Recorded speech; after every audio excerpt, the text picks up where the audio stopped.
Being honest to yourself, about yourself, and being honest about yourself to others is as important to authentic living as wet is to water. It's hard to have one without the other. I'm Vashti McKenzie for Inspired Connections, a creative response to Hawthorne, starring Jada Pinkett Smith.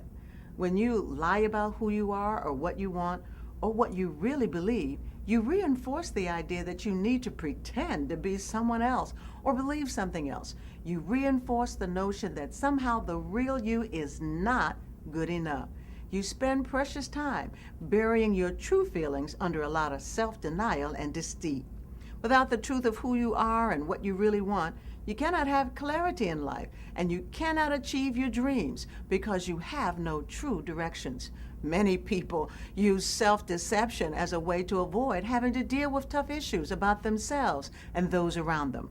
A season of denial about your circumstances only locks you into an ineffectual cycle of self-sabotage, which blocks your ability to move forward. It's a surefire way to disrupt living one's dream or gets in the way of other people having their dreams come true. Well, it took a series of crises to create the critical mass for Christina and Tom to finally be honest about how they feel about each other, for Bobby to finally tell how she lost her leg, for another doctor to confess why he changed his name, a nurse to realize his love for a colleague, and two doctors to face the truth about the men they love.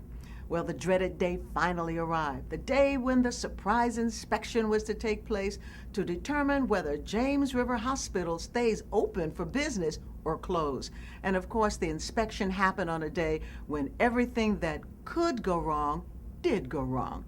A new high-priced piece of equipment was being delivered, and as it was being lifted, it accidentally falls on the hospital generator, essentially putting the hospital out of commission.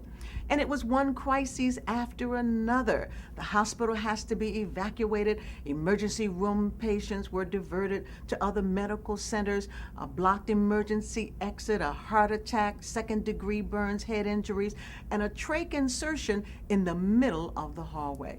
The hospital they worked so hard to keep open is now closed until the electrical fire is out and repairs can be made.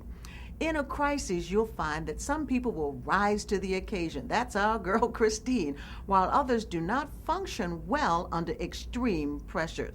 Survivors and thrivers are those who tend to anticipate adversity.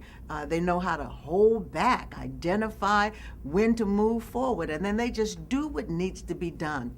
For people of faith, we have more than a crisis personality and a survivor IQ. We have faith.